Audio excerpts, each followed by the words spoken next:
This is Dr. H coming to you in stereo. And I am going to show you how to go ahead and set up your Pro Tools session for mixing. So first off, I want to show you that I have already inserted all the tracks. I downloaded them from Class D2L page. There they are. I'm going back and forth between my track window and my mixer window. And once you get them inserted, you should put them in order. And I already have these in order, but it's very easy to go ahead and do that. If you just click on the track name, and you can grab and move tracks around.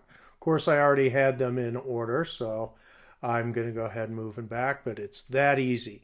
Next, I want to show you, make sure that when you enter all your tracks into your arrange area, that they're all lined up with the beginning of the session. Now you'll notice here that there's a little bit of space before the song actually begins. This bass is the first thing that comes in.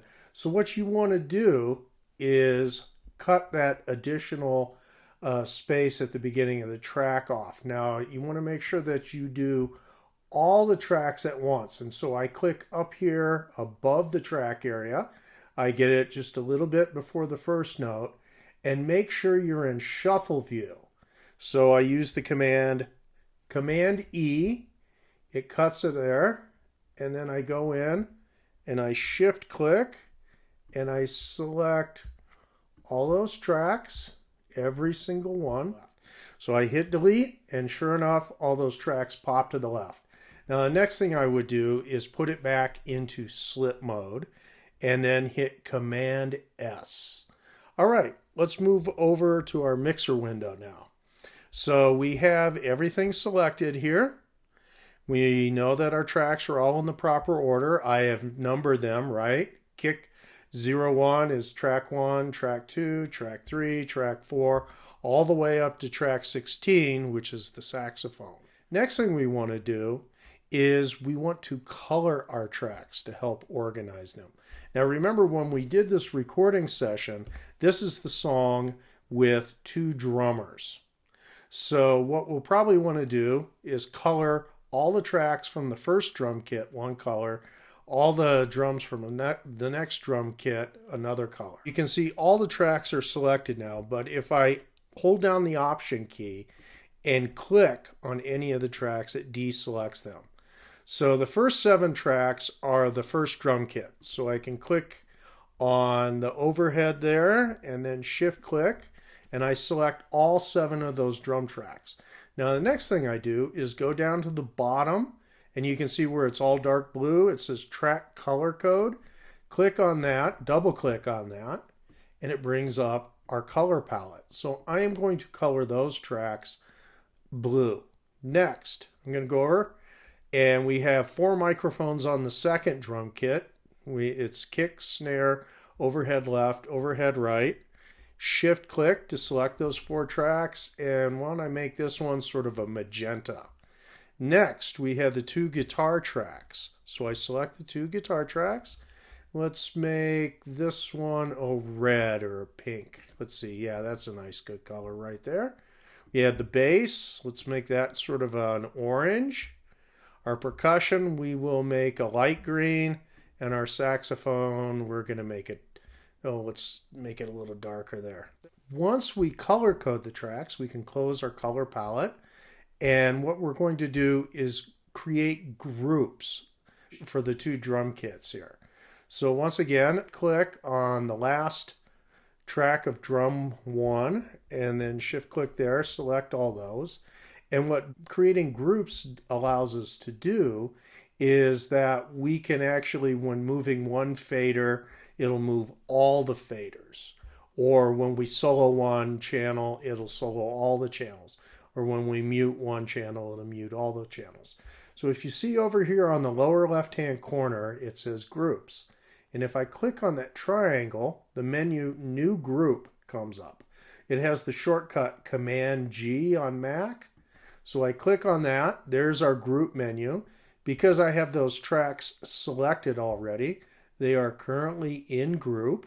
I'm going to name this drum 1, and then hit OK. And you can look down here in the lower left, it created a new group called drum 1. See, when I move one slider, it moves them all. By the way, if you need to zero something out, you can just option click on it. I can always ungroup the tracks by just clicking on that drum 1, and then I can go ahead and move each slider individually. So option click, I will bring that group back. Next, I want to group the second drum kit. So I select those 4 tracks. I will go to another method, going up to track, and you can see we have group up there. Brings up our group menu. I'm going to name this one drum 2. Okay, they are now all selected, right? Once again, if I want to disable the group, I can just click on the drum 2 group and I can move each volume slider independently. So option click, bring that back to 0. Okay, now we have the guitars. I don't really see the need to group those or any of the others. It's mostly just the drums that are important to group right now. Okay, so we're coming along very nicely here. The next step is we're going to create a stereo master fader track. This is very easy to do. As a matter of fact, I believe you know how to create tracks. So I hold down the Shift, Command, N keys on a Mac, that is. And then that brings up the new tracks menu. So a master track is stereo. So instead of selecting mono, I want to select stereo. It's going to be not an audio track, but a master fader. It will be in samples. I hit create. Okay, there's my master track right there. Next step, I want to create one stereo aux input track. Now this aux input track is what we're going to run reverb through so we can add reverb to all our different channels.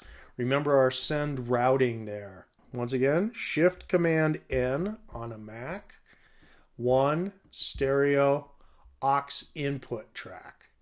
It's once again in samples, hit create. There's our aux input track. The first thing I'm going to do is rename it. So I double click on the name. Instead of aux1, I'm going to call this reverb and hit OK. If you look at this track, here's our inputs and outputs. So right now it has no input. I'm going to move this out of the way here. No input. Our output is out 1 and 2. That's our main stereo output. Notice all our tracks are output 1 and 2. So I'm going to go up to input, and you can see we have our choices are interface or bus. I want to make the input for this aux input channel bus 1 and 2. So there we go. That's the input of that channel. And now I'm going to insert a reverb unit in this insert area up here. So that's where I have all my effects. I have access to my effects. So since this is stereo, I select multi-channel plugin, go down to reverb. I actually have quite a few reverbs here. I'm going to select the Air Reverb, which is the Pro Tools default reverb unit there. So here's our reverb. It's set on the factory default right here. If you can see right there, there it says factory default. If I click on this menu, I actually have a choice of several different preset reverbs. So what I'm going to do is I'm just going to select medium hall. Okay. And you'll see here now that our reverb time is 1.8 seconds. Our pre-delay, 5 milliseconds. I'm actually going to bring it up to about 10 milliseconds. And if you look down here, our mix is 100% wet. Whenever you have an effect on an auxiliary channel, you always want to make sure it's 100% wet. Okay, I'm going to close that up. Next step.